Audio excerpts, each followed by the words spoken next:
Welcome to next level academy. मैं आप लोगों के बीच आज एनसीईआरटी क्लास 6 चैप्टर 2 को डिस्कस करने आया हूँ। एकदम बेसिक लेवल से हम लोग, और पहले चैप्टर में हमने जो पढ़ा था सौरमंडल और हमारी पृथ्वी।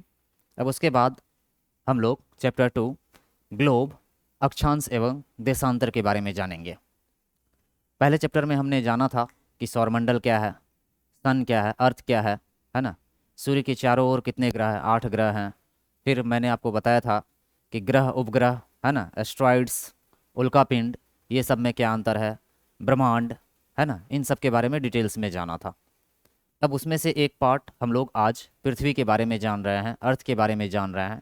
और अर्थ का जो छोटा रूप है, अर्थ को पढ़ने के लिए, है ना, जिन चीज़ों की हम सहायता लेते हैं उनमें से एक ग्लोब है। तो जैसा हमारा पृथ्वी है ना, उसी का एक छोटा रूप, है ना, एक लघु रूप जो है वो ग्लोब है। और ग्लोब पर बहुत सारी काल्पनिक रेखाएं दर्शाई गई है, जिसके माध्यम से हम ग्लोब का अध्ययन करते हैं। उसमें से कुछ अक्षांश हैं, देशांतर हैं, लैटिट्यूड, लॉन्गिट्यूड्स, है ना। अब उस अक्षांश में भी बहुत सारे ऐसे अक्षांश हैं जो मुख्य अक्षांश हैं, उसके बारे में जानेंगे। तो चलिए डिटेल्स में पढ़ते हैं। ग्लोब, अक्षांश व देशांतर।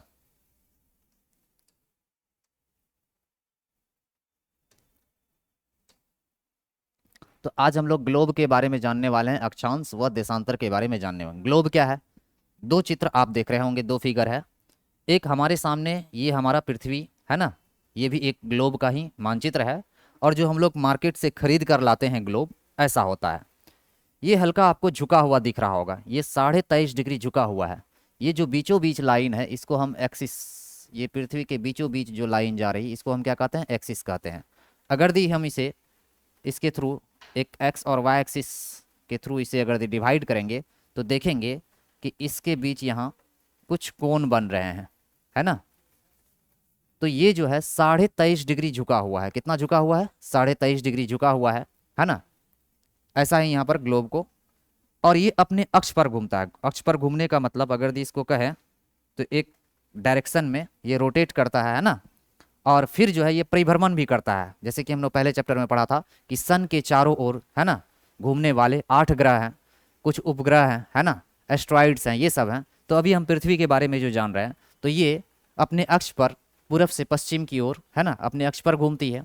और ये सूर्य के चारों ओर एक दीर्घ वृत्ताकार पथ पर भी क्या करती है? परिभ्रमण करती है। अच्छा, अक्ष पर घूमने के कारण कौन सी घटनाएं होती है?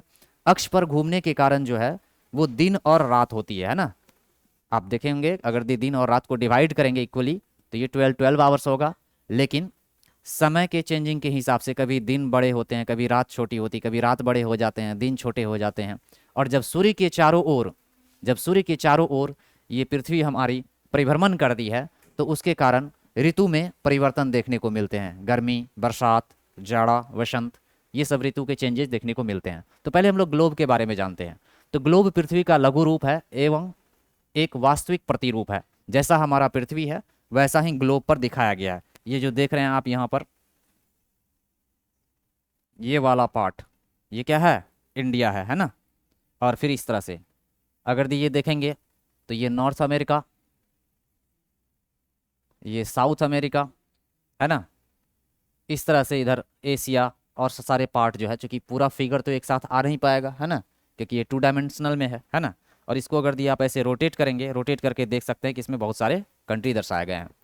ग्लो एक त्रिआयामी मॉडल है जो पृथ्वी एवं अन्य खगोलीय पिंडियों की आकृति एवं सतहों को दर्शाता है। यह एक गोलाकार मॉडल है जो विभिन्न देशों, महासागरों, महाद्वीपों और अन्य भौगोलिक विशेषताओं को दिखलाता है। तो ग्लोब जो है ये कैसा मॉडल है? त्रिआयामी मॉडल है ना। त्रिआयामी मॉडल का मतलब हो गया 3 डायमेंशनल, है ना। जैसे हमारे पास ये जो बोर्ड है, हम अगर दी बुक की बात करें, है ना, अगर दी किसी बुक की बात कर लें, है ना, तो जो इसके पेज हैं ये 2 डायमेंशन है, एक्स और वाई। लेकिन अगर दी हम ग्लोब को उठाते हैं, है ना, तो ग्लोब को उठाते हैं वो गोला के समान है ना। तो एक्स वाई के अलावे जो है उसमें जो ऊंचाई आ जाती है, जो हाइट आ जाती है, उसके कारण क्या हो जाता है? 3 डायमेंशनल हो जाता है ना। और ये बतलाता है किसके बारे में? जो पृथ्वी, अन्य खगोलीय पिंड, आकृति, सतह को दर्शाता है। इस ग्लोब पर जो हम देख रहे हैं, ये जो लैंड है ना, ये भूमि वाले एरिया है। फिर ये क्या है? वाटर वाले एरिया है। तो ये सारे बॉडीज को दर्शाता है, हम लोग ग्लोब के माध्यम से इसको जान पाते हैं किसी भी देश के बारे में, है ना। और उस ग्लोब पर जितने भी माउंटेन हैं, है ना, माउंटेन मतलब पर्वत हैं, पहाड़ हैं, नदी, झील, झरने, इन सब चीज़ों को दिखाया जाता है।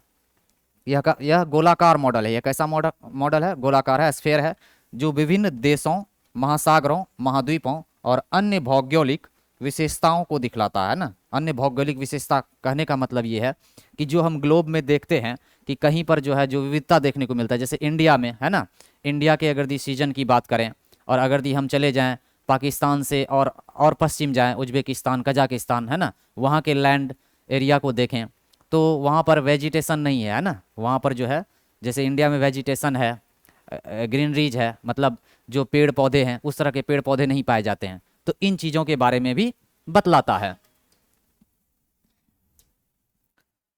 नेक्स्ट है कि ग्लोब का उपयोग विभिन्न क्षेत्रों में किया जाता है। ग्लोब का उपयोग हम किस किस क्षेत्रों में करते हैं? तो कहता है भूगोल व शिक्षा, भूगोल व शिक्षा के क्षेत्र में हम लोग ग्लोब का उपयोग करते हैं।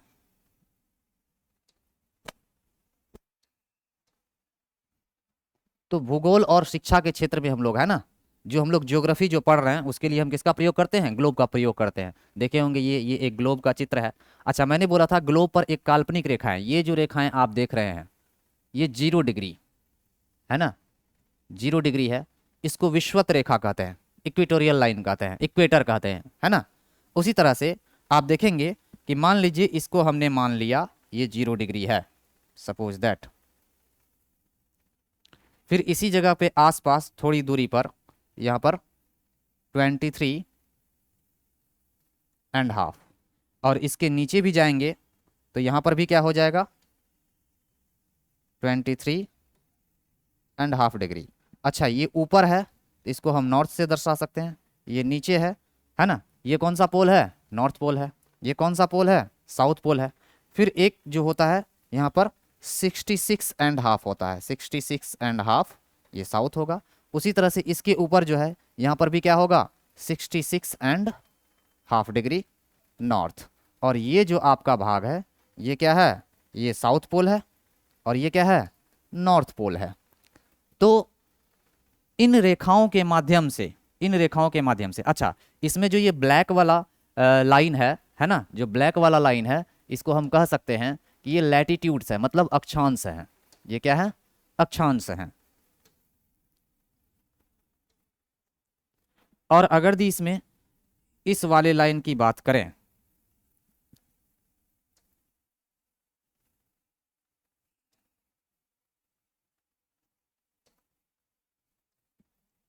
अगर हम इस वाले लाइन की बात करें, जो येलो लाइन में डाल रहा हूं, है ना, या इसमें आप देख रहे होंगे ये लॉन्गिट्यूड्स हैं। यही वाली रेखा जो है वो देशांतर रेखा है, जिसको हम लोग देशांतर रेखा कहते हैं, है ना। तो ये सारी लाइंस जो ड्रॉ किए गए हैं ग्लोब पर, ये काल्पनिक है, इमेजिनरी लाइन है। ऐसा नहीं कि वहां कोई जाकर, है ना, पृथ्वी के ऊपर चारों ओर कोई किसी ने लाइन खींचा होगा। ये सिर्फ हमने इमेजिन किया, है ना। और ग्लोब को पढ़ने में, है ना, ग्लोब के माध्यम से हम अपनी पृथ्वी को अच्छी तरह से जान सके, उसके बारे में ज़्यादा से ज़्यादा करेक्ट इन्फॉर्मेशन को हम पता कर सके, है ना। तो उसके लिए हम लोगों ने इसमें क्या किया है? इमेजिनरी लाइन्स ड्रॉ किया है, जिसमें से ये जैसे 0 डिग्री, ये वाला जो है ये 0 डिग्री आपका इक्वेटर लाइन है। उसी तरह से ये 0 डिग्री, है ना, प्राइम मेरिडियन है। ये जो बीच वाला है ये 0 डिग्री प्राइम मेरिडियन है ना, ये मुख्य देशांतर है। तो इसका जो हम लोग प्रयोग करते हैं भूगोल और शिक्षा के क्षेत्र में। फिर कहता है नौवाहन और यात्रा, है ना। जैसे हम लोग समुद्र में बहुत सारे बड़े बड़े जहाज देखते हैं, या वायुयान, जो हम लोग बहुत सारे जो एरोप्लेन जो ऊपर उड़ रहे होते हैं, तो उनके लिए भी इसका प्रयोग होता है। उसके लिए कैसे प्रयोग होता है? ग्लोब नौवहन और यात्रा के लिए उपयोगी है, क्योंकि यह विभिन्न संस्थानों के बीच दूरी और दिशा को दर्शाता है ना। अगर दी एक स्थान से दूसरे स्थान तक, मान लीजिए कि मैंने यहाँ पर इस क्षेत्र से, मान लीजिए मैंने यहाँ पर एक क्षेत्र लिया और यहाँ से यहाँ जाना है, तो इस पार्ट से अगर दी इस पार्ट में जाना है, ये मान लीजिए आपका प्राइम मेरिडियन है, बीचों बीच, है ना। तो अगर दी इस पार्ट से इस पार्ट में जाना है ना, तो हम लोग जानते हैं कि ऊपर में क्या है? नॉर्थ है, नीचे क्या है? साउथ है, इधर हम लोगों ने क्या रखा है? ईस्ट, और ये क्या होता है? वेस्ट होता है। तो अभी हम लोग जो जा रहे हैं ये नॉर्थ ईस्ट से कहाँ जा रहे हैं? साउथ वेस्ट में। तो ये ग्लोब जो है ये हमें क्या किया, सबसे पहले तो दिशा को बतलाया, और फिर चूंकि इस पृथ्वी का जो व्यास है ना, जो इसका व्यास है, जो डायमीटर है ना, वो बहुत ज़्यादा है। तो जितना बड़ा हमारा पृथ्वी है उसका ये एक छोटा रूप है। तो इसमें जो डिस्टेंस यहाँ से हम मापेंगे, जो मेजरमेंट दिया गया होगा वो सीट में, वो मैप में जो मेजरमेंट दिया गया होगा, मान लीजिए 1 सेंटीमीटर बराबर अगर 1000 किलोमीटर दिया गया होगा, तो हम क्या करेंगे कि यहाँ पर जो है ना, रूलर को रखेंगे, इंच को रखेंगे और उससे मापेंगे। मान लीजिए ये 10 सेंटीमीटर की दूरी है या 15 सेंटीमीटर की है, तो 1 सेंटीमीटर बराबर अगर दी 10,000 किलोमीटर है, तो 15 सेंटीमीटर को 10,000 से गुना देंगे, तो कुल मिलाकर हम सिर्फ ग्लोब या मानचित्र के माध्यम से ही हम किसकी पता कर लेंगे, तो हम दूरी के बारे में भी जान लेंगे। तो इसका एक उपयोग यो है। दूसरा जो है अनुसंधान और विज्ञान, है ना। ग्लोब वैज्ञानिक अनुसंधान में उपयोग किया जाता है, जैसे कि जलवायु परिवर्तन और भूगर्भिक अध्ययन। जलवायु परिवर्तन और भूगर्भिक अध्ययन, है ना। जलवायु परिवर्तन क्या है, क्लाइमेट का चेंज जो होता है ना।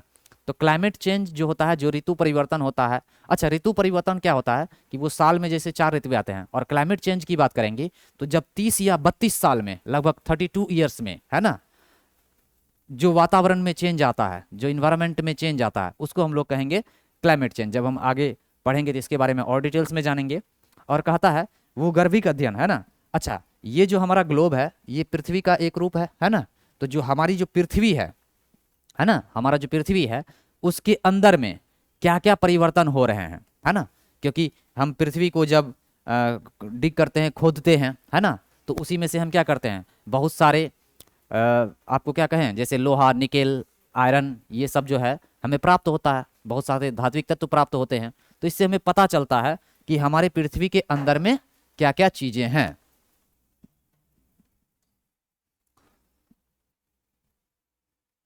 अब ग्लोब के प्रकार की बात करें तो ग्लोब कितने प्रकार के होते हैं।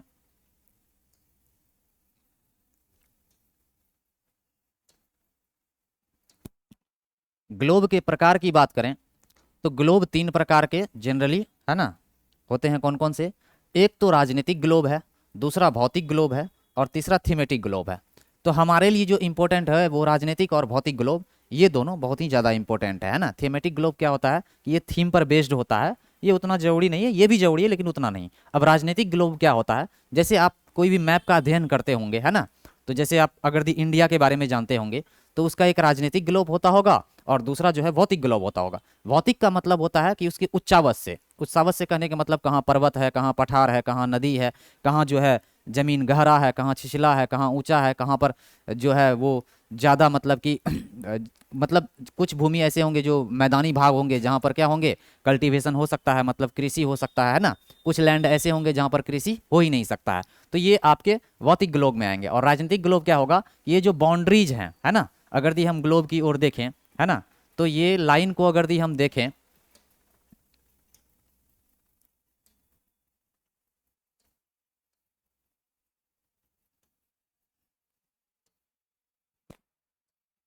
देखिए जैसे ये मान लीजिए ये आपका साउथ अमेरिका है ना, तो ये इसका बाउंड्री है।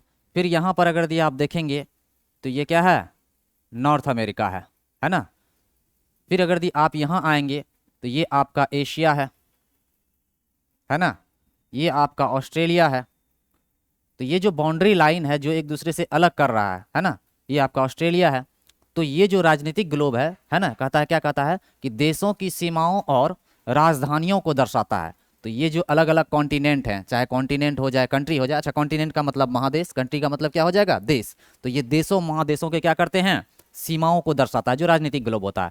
और जो भौतिक ग्लोब होता है, यह ग्लोब पृथ्वी की भौतिक विशेषताओं जैसे कि पहाड़, नदियों और महासागरों को दर्शाता है। जैसे कि इस ग्लोब में हम अगर देख पा रहे हैं कि ये वाले एरिया जो है ना, जो आपको दिख रहा है ये क्या है, लैंड है, और बाकी जो ब्लू वाला एरिया दिख रहा है ये क्या है, सागर, महासागर है। तो भौतिक ग्लोब हमें उसके उच्चावच के बारे में, रिलीफ के बारे में बतलाता है। नेक्स्ट जो है थीमेटिक ग्लोब जो है, कहता है यह ग्लोब विशिष्ट विषयों जैसे कि जलवायु, जनसंख्या और अर्थव्यवस्था को दर्शाता है ना। तो किसी भी उच्चावच में मान ली कोई भी कॉन्टिनेंट है, उसकी, है ना, उसकी जलवायु कैसी है, उसकी जनसंख्या क्या है। अच्छा, क्या होता है कि कुछ एरिया में, है ना, जैसे मैंने बोला कि 30-32 सालों में जो है ना चेंज होता है उसको, है ना, क्या कहते हैं, जलवायु परिवर्तन कहते हैं। अब उस जलवायु परिवर्तन के कारण उसमें क्या क्या हो रहा है, क्या वहाँ की जनसंख्याएं बढ़ रही है या घट रही है ना, वहाँ की इकोनॉमी जो है वो लगातार बूस्ट हो रही है, बढ़ रही है कि घट रही है। जैसे कि आपने बहुत सारे देशों के बारे में जाना होगा कि कुछ दोस्त देश ऐसे हैं जैसे जापान हो गए, वहाँ की जनसंख्या कांस्टेंट हो गई है ना, अगर यदि उसका परसेंटेज देखा जाए तो वो कुछ घटते जा रही है। चाइना की बात करें, है ना, जब वहाँ पर वन चाइल्ड पॉलिसी कर दिया गया था तो वहाँ पे जनसंख्या में क्या दिया गया, ड्रॉबैक देखा जा रहा है, मतलब कुछ घट रहा है, तो अब उन्होंने फिर क्या इम्प्लीमेंट कर रहे हैं रसिया जैसे देशों में। तो ये थियमेटिक ग्लोब होता है। नेक्स्ट अगर दी हम बात करें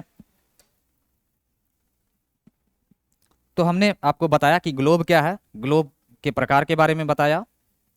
अब हम लोग जानेंगे महत्वपूर्ण अक्षांश व देशांतर। अब ग्लोब को जिस माध्यम से हम अध्ययन करते हैं,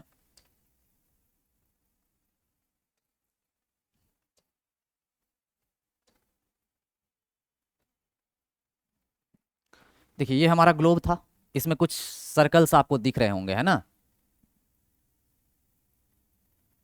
एक सर्कल्स ये दिखा होगा, दूसरा ये है, तीसरा, और तीसरे वाले पार्ट में चूंकि 3 डायमेंशनल है नहीं तो ये ऐसे पीछे करके मुड़ा होगा, है ना। फिर ये जो डॉट डॉट है, चूंकि आप पहचान पाए, चलिए इक्वेटर को मैं थोड़ा सा बोल्ड कर देता हूं, तो ये सारे सर्किल्स नजर आ रहे होंगे जो वृत्त है।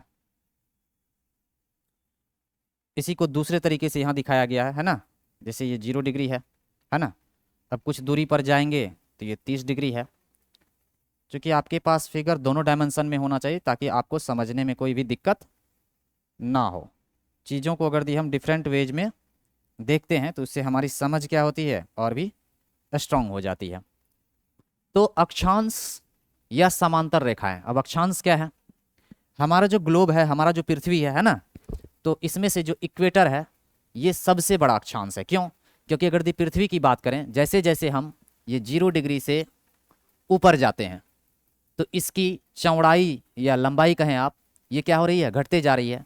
जैसे अगर दी हम यहाँ फिगर के हिसाब से देखें, मान लीजिए ये वाला लाइन इतना बड़ा है तो इससे ऊपर जाएंगे तो फिर इतना छोटा हो जाएगा, फिर क्या हो जाएगा, फिर छोटा हो गया, फिर क्या हो गया, छोटा हो गया, फिर क्या हो गया, छोटा हो गया, फिर क्या हो गया, छोटा हो गया, है ना।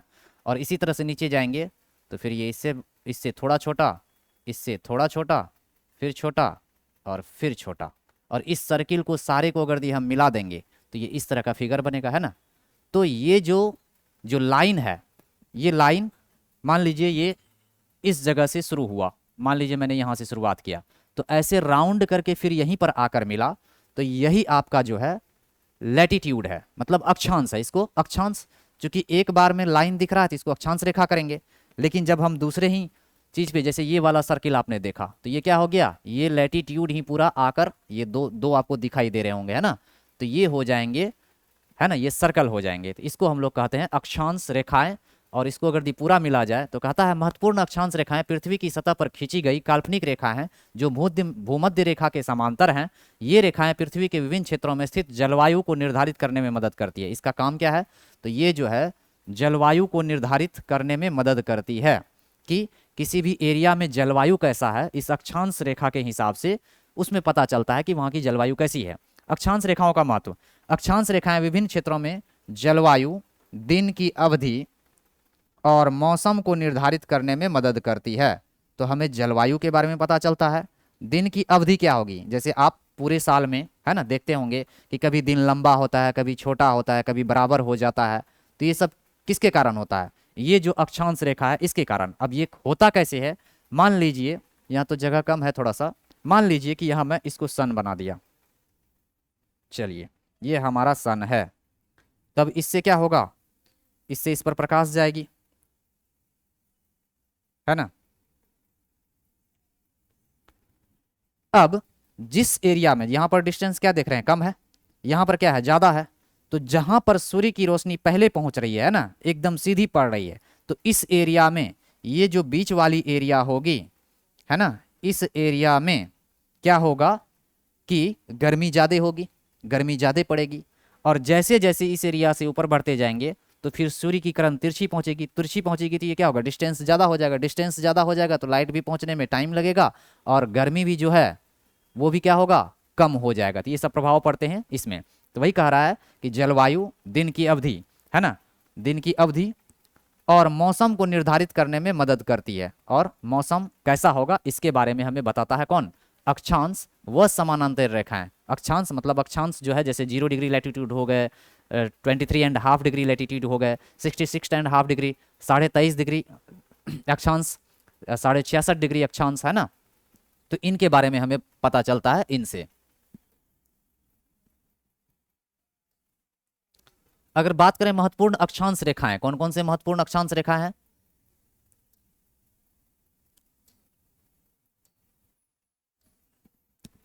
तो पहला जो है वो भूमध्य रेखा, जो ये आप 0 डिग्री वाली लाइन देख रहे हैं, 0 डिग्री वाली लाइन, ये है आपका मुख्य अक्षांश। ये कौन सा अक्षांश है, मुख्य अक्षांश है, भूमध्य रेखा इसको कहते हैं। यह रेखा पृथ्वी को उत्तरी और दक्षिणी गोलार्ध में विभाजित करती है।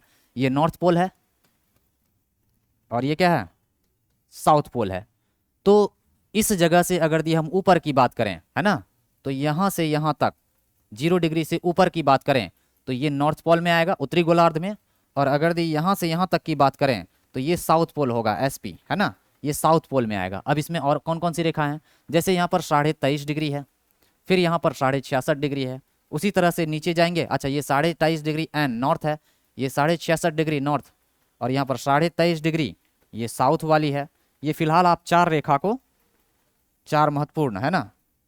तो टोटल कितने हो गए, 5 हो गए। एक तो 0 डिग्री हो गया जो भूमध्य रेखा कहलाता है, जो 23.5 डिग्री नॉर्थ वाला है इसको हम लोग हिंदी में कर्क रेखा कहते हैं, है ना। और 23.5 डिग्री जो साउथ है इसको हम लोग क्या कहते हैं, मकर रेखा कहते हैं। ये दक्षिणी अक्षांश में होता है। तो ये रेखा उत्तरी गोलार्ध में सबसे लंबी दिन अवधि को दर्शाता है। इस रेखा पे क्या होता है कि यहाँ पर जो डे होगा, यहाँ पर जो डे होगा इसकी अवधि क्या होगी, लंबी होगी, है ना। और जो मकर रेखा है यह दक्षिणी गोलार्ध में सबसे लंबी दिन की अवधि को दर्शाता है। ये भी क्या होता है, लंबी दिन की अवधि को दर्शाता है। अच्छा, ये कैसे होता है, मैंने क्या बताया था कि अगर दी यहाँ सन है तो इस एरिया में 23.5 डिग्री से 23.5 डिग्री के बीच सन का लाइट क्या होगा, सबसे ज्यादा होगा। और जब सन का लाइट सबसे ज़्यादा पड़ेगा तो यहाँ पर दिन की अवधि क्या हो जाएगी, लंबी हो जाएगी। और आपको पता है कि पृथ्वी जो है अपने अक्ष पर भी घूमती है, और अक्ष पे घूमने के साथ साथ परिभ्रमण भी करती है, और इसके साथ साथ 23.5 डिग्री ये अपने अक्ष पे झुकी हुई भी है ना। तो जब हम इससे आगे पढ़ेंगे तो वहाँ बताएंगे कि कैसे कभी जो है इधर जो ऊपरी भाग है उसमें दिन लंबा हो जाता है, फिर कभी निचले भाग में, ये सब आगे हम लोग परिभ्रमण जब पढ़ेंगे तो वहाँ पता चलेगा। फिलहाल अभी 5 हैं, तो उसमें से भूमध्य रेखा, ये 0 डिग्री वाली जो लाइन है इसको हम लोग इक्वेटर लाइन कहते हैं, इसको भूमध्य रेखा हिंदी में कहते हैं। दूसरा जो है कर्क रेखा, ये जो 23.5 डिग्री जो नॉर्थ में है इसको कर्क रेखा करते हैं, और 23.5 डिग्री जो साउथ में इसको कौन सा रेखा कहते हैं, मकर रेखा कहते हैं। और उत्तरी ध्रुव रेखा ये जो 66.5 डिग्री नॉर्थ में है ना, एकदम पोल से नजदीक जो है ना, नॉर्थ पोल से जो नजदीक है ये हो जाएगा उत्तरी ध्रुव रेखा। और ये जो 66.5 डिग्री जो साउथ पोल के नजदीक है इसको हम लोग कहते हैं दक्षिणी ध्रुवीय रेखा, है ना, दक्षिणी अक्षांश में। तो उत्तरी गोलार्ध में ध्रुवीय दिन और रात की अवधि को दर्शाता है। क्या होता है कि सन का लाइट जो है यहाँ पर ऐसा होता है कि जब नॉर्थ पोल इससे ऊपर जाएंगे यहाँ पर एक समय ऐसा आता है कि 6 महीना तक दिन होता है और 6 महीना तक क्या होता है, रात होता है। इसका कारण ये है कि पृथ्वी जो अपने अक्ष पर घूर्णन करती है, परिभ्रमण करती है, जिसके कारण वहां पर जब पृथ्वी सूर्य के सामने होता है ना, तो उसमें क्या होता है कि एक भाग में, जैसे अगर दी सूर्य उत्तरायण हो, उत्तरायण मतलब उत्तर की ओर, नॉर्थ पोल की हो, तो वहां पर क्या होगा, 6 महीना तक उत्तरी ध्रुव में दिन होगा। और अगर दी सूर्य दक्षिणायन हो जाए, है ना, तो वो क्या होगा कि दक्षिणी ध्रुव में 6 महीना तक दिन होगा, तो उत्तरी ध्रुव में क्या हो जाएगा, नाइट रहेगा। तो ये सिर्फ ऊपर में होता है, इस एरिया में होता है, इस एरिया में होता है और इस एरिया में होता है। 6 महीने की रात, 6 महीने की दिन की अवधि होती है, बाकी सब जगह ऐसा नहीं होता है। तो ये 5 लाइन जो आपको इंपॉर्टेंट है, जिसके मदद से आप, है ना, किसी भी मैप को अच्छे से रीड कर पाएंगे, उसके बारे में अच्छे से जान पाएंगे। तो सबसे ज़्यादा इंपॉर्टेंट कौन है, भूमध्य रेखा, उसके बाद कर्क रेखा, मकर रेखा, उत्तरी ध्रुव रेखा और दक्षिणी ध्रुव रेखा, है ना। 0 डिग्री, 0 डिग्री के बाद 23.5 डिग्री, 66 डिग्री। तो 0 डिग्री बीच में कॉमन है, 23.5 डिग्री नॉर्थ में भी है, 23.5 डिग्री साउथ में भी है, 66.5 डिग्री नॉर्थ में भी है, 66.5 डिग्री साउथ में भी है। जो नॉर्थ में है उसको मकर रेखा कहते हैं, जो साउथ में, जो नॉर्थ में है उसको कर्क रेखा कहते हैं, और जो साउथ में उसको क्या कहते हैं, मकर रेखा कहते हैं।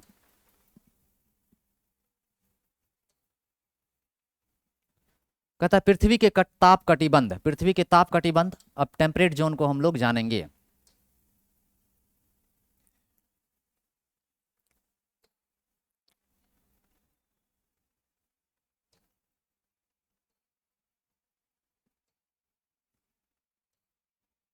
चलिए देखिए, ये हमारा पृथ्वी का एक मैप हमने लगाया है ना।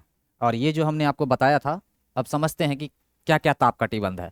ताप कटिबंध को समझने के लिए इससे पहले जो हमने पढ़ा, जो 5 प्रकार के आर्कटिक सर्किल के बारे में पढ़ा, कि इक्वेटर लाइन है ना, फिर आपका ट्रॉपिक ऑफ कैप्रिकॉन है, चलिए हिंदी में विषुवत रेखा है, मकर रेखा है, कर्क रेखा है ना, ये सब के बारे में पढ़ा।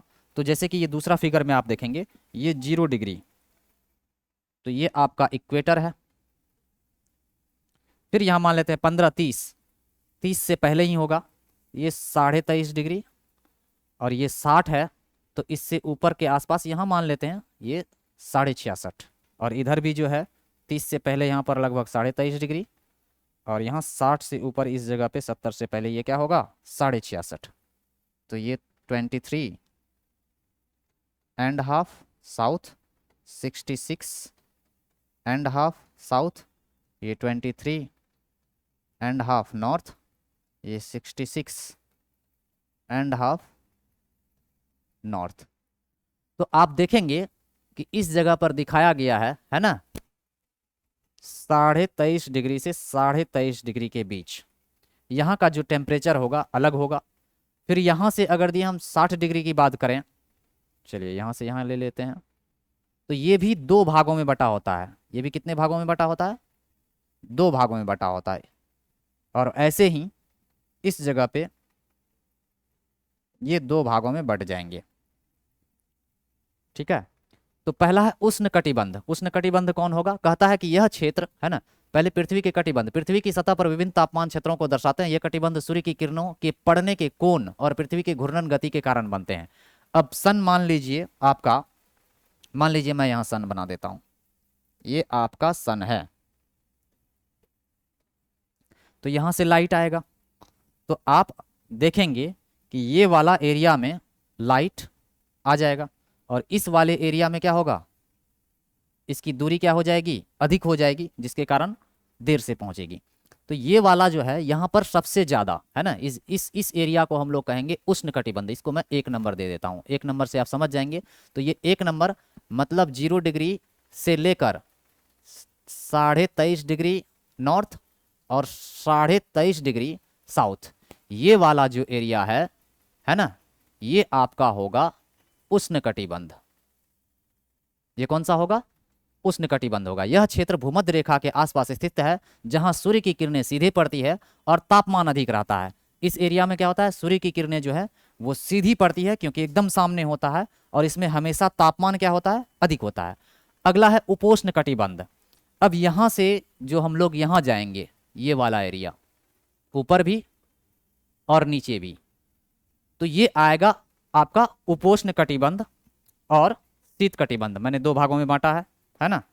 तो इसमें से ये वाला एरिया जो होगा, पेन का कलर मैं चेंज कर लूं,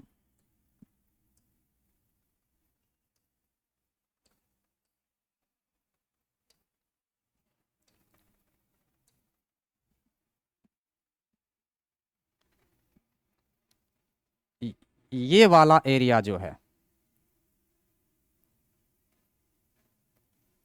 और फिर नीचे भी ये वाला एरिया,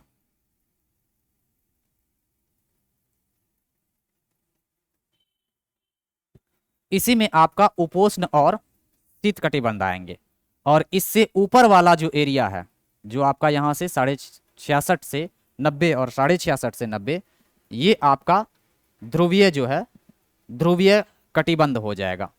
तो पहला जो है आपका ये हो गया, ये दूसरा हो जाएगा, दूसरा मतलब यहां पर 2 हो जाएंगे, दूसरा दूसरा है ना, और इसी में ये तीसरा होगा, तीसरा होगा, और लास्ट में जो है ये चौथा होगा जो ध्रुवीय होंगे, और ये भी क्या होगा, चौथा होगा। तो बेसिकली कहने का मतलब जो है 23.5 डिग्री से 66.5 डिग्री, इसके बीच में दो ताप कटिबंध आएंगे, एक जो होगा उपोष्ण और दूसरा जो होगा शीतोष्ण होगा।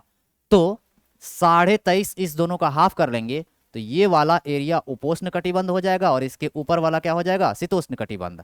और जो सबसे ऊपर होगा वो ध्रुवीय कटिबंध होगा, जहां तापमान जो है बहुत ठंडा रहता है, इतना कि वहां बर्फ जम जाता है। इसीलिए आप देखेंगे कि इस पोलर रीजन में क्या होता है, बर्फ जमा होता है। तो ये आपके पृथ्वी के ताप कटिबंध है। ताप कटिबंधों का महत्व क्या, इसका महत्व है, ताप कटिबंध कटिबंध विभिन्न क्षेत्रों में जलवायु, मौसम और वनस्पतियों को निर्धारित करने में मदद करता है। इस टेम्परेचर के कारण ही पृथ्वी के अलग अलग भाग में अलग अलग प्रकार का वनस्पति देखने को मिलता है। जैसे आप अगर जम्मू कश्मीर चले जाएंगे, हिमाचल चले जाएंगे, तो वहाँ की वनस्पति और जो गंगा के मैदान है वहाँ की वनस्पति में बहुत अंतर हो जाएगा। क्यों क्यों क्योंकि ये डिपेंड करता है टेम्परेचर जोन पे। इस एरिया से यहाँ तक के जो वनस्पति होंगे, जलवायु होंगे, वो एक जैसा होगा। फिर इस एरिया वाले जो होंगे, इसको मैं ऐसे यहाँ पर, चलिए ये दो भाग है तो इसको, चलिए ताकि आपको समझ में अच्छे से आ जाए, ये वाला जो पार्ट है, इस वाले पार्ट, और अगर इसकी बात करें तो यहां से यहां तक, इस वाले पार्ट में जो वनस्पति होंगे वो एक जैसे होंगे। फिर ये जो वाला पार्ट है इसके नीचे जस्ट, मतलब 23.5 से 66 के बीच में जो दो भागों में बांटा, उसके जो ऊपर वाले हैं, यहाँ की वनस्पति और यहाँ की वनस्पति कैसी होगी, एक जैसी। और फिर ये ऊपर वाला पार्ट और जो सबसे नीचे वाला पार्ट होगा, यहाँ तो वनस्पति होती ही नहीं है, हल्का फुल्का कभी कभार, मतलब जब वो गर्मी का सीजन, जब जब जब जब उत्तरायण होता है, जब उत्तरी ध्रुव में लाइट पहुंचता है, तब वहाँ क्या होते हैं, हल्के फुल्के वनस्पति आ जाते हैं। तो इसका ये पृथ्वी के ताप कटिबंध का मतलब क्या है कि इससे जलवायु, मौसम, वनस्पति, है ना, निर्धारित करने में सहायक होते हैं। ये कटिबंध कृषि, पर्यावरण और मानव बस्तियों के लिए भी महत्वपूर्ण है। क्यों, क्योंकि जहां पर ही एग्रीकल्चर होगा वहीं पर क्या होगा, मनुष्य अपना जीवन यापन करेंगे। अगर दी खाने को ही कुछ नहीं होगा, अगर दी वनस्पति होगा ही नहीं, पेड़ पौधे होंगे ही नहीं, है ना, तो फिर जो है इंसान खाएगा क्या। जो जानवर होंगे वो फल फूल जो खाएंगे, आखिर उनको भी तो खाना है, कुछ ना कुछ तो खाना पड़ता है ना। तो अगर दी वेजिटेशन ही नहीं होगा तो क्या इंसान उस जगहों पर, वहां पर क्या निवास करेंगे, नहीं निवास करेंगे। तो इसका बहुत बड़ा महत्व है।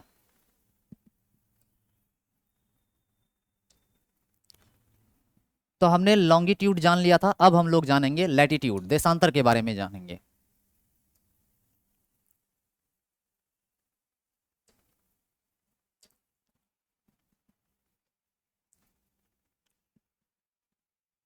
चलिए, अभी अभी मैंने बोला था कि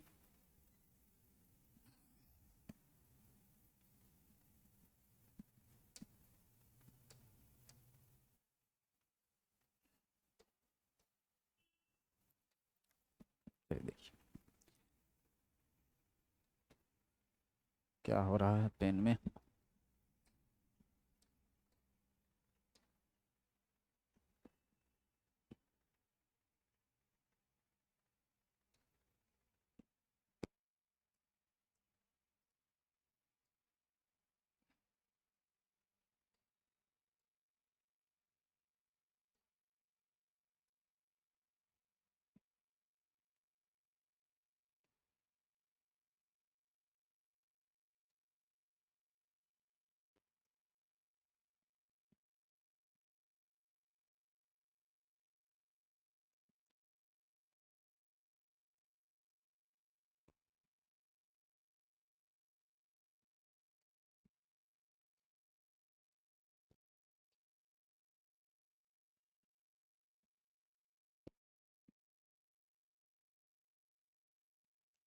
पेन वर्क नहीं कर रहा है, क्या कारण है।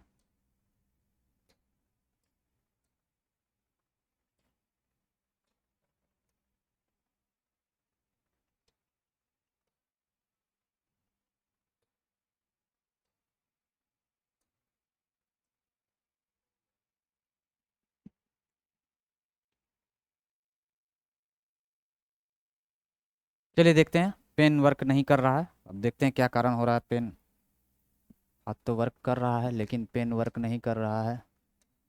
एक सेकेंड। चलिए अब पेन वर्क कर रहा है। हाँ हम लोग देखते हैं। तो ये हमने जब लैटिट्यूड्स के बारे में पढ़ा था तो आपने क्या बताया था, 0 डिग्री। फिर हमने आपको यहाँ पर एक बताया था 23.5 और 66.5, है ना। उसी तरह से इधर भी 23.5 और 66.5। तो ये जितने भी थे ये क्या थे, अक्षांश थे। ये क्या थे, इसको हम लोग अक्षांश कहते थे। और ये जो ऐसे वाले, अब पेन का कलर मैं चेंज कर दूं ताकि आपको समझ में आए।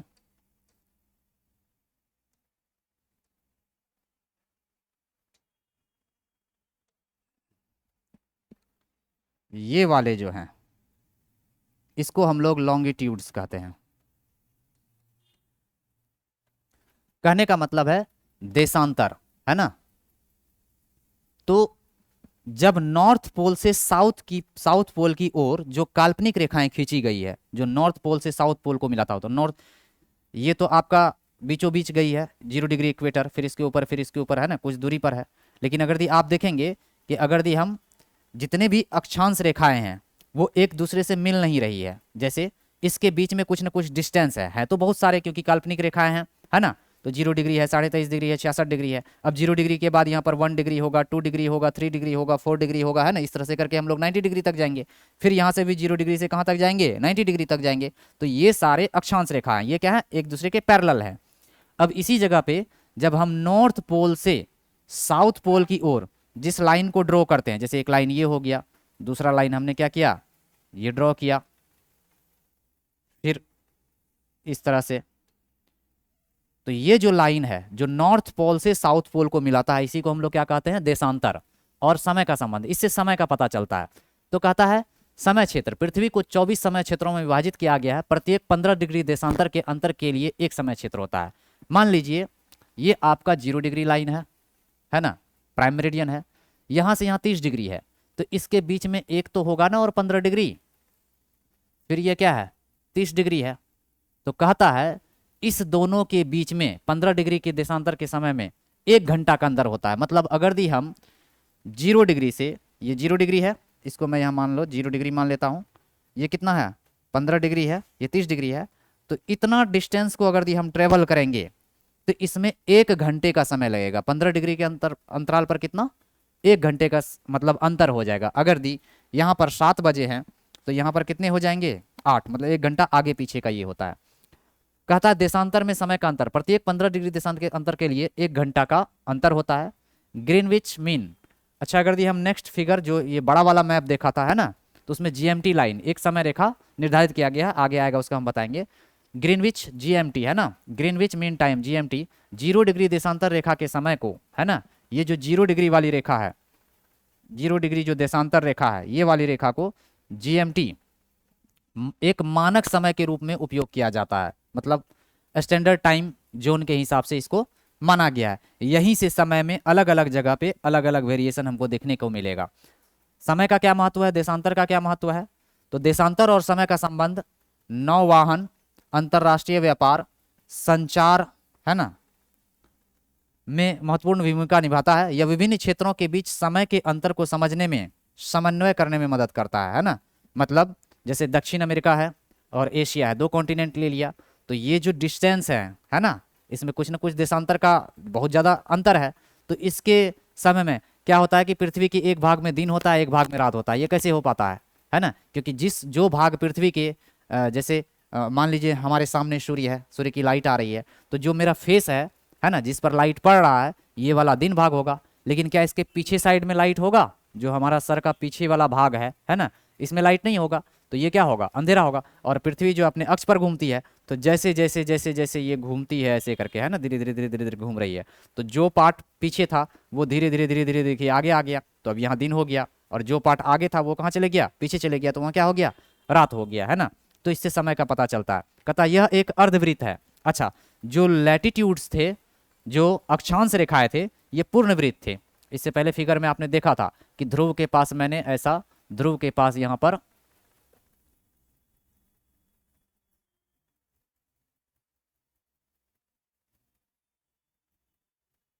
तो ये क्या थे, पूर्ण वृत्त है ना, कंप्लीट सर्कल था। लेकिन अगर यदि हम देशांतर की बात करें तो ये अर्ध सर्किल है, अर्धवृत्त है। अर्धवृत्त मतलब ये पूरा पूरा वृत्त नहीं होता, आधा भाग होता है, वृत्त का आधा भाग होता है। यहाँ से यहाँ एक 0 डिग्री हो गया, इसी के पीछे अगर यदि हम दूसरा वाला लाइन जाएंगे तो वो क्या हो जाएगा, 180 डिग्री हो जाएगा।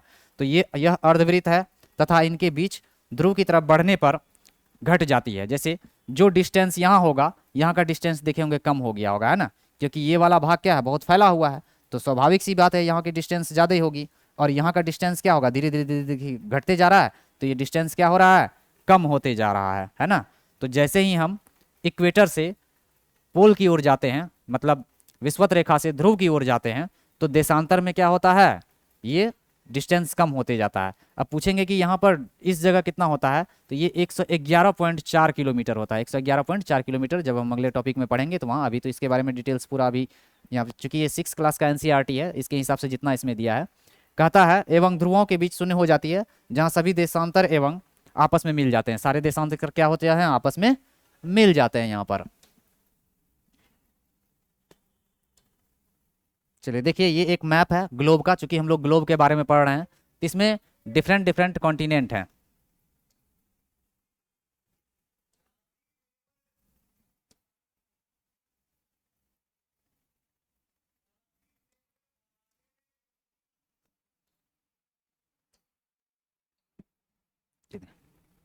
तो ये जो भूभाग है, एक कॉन्टिनेंट,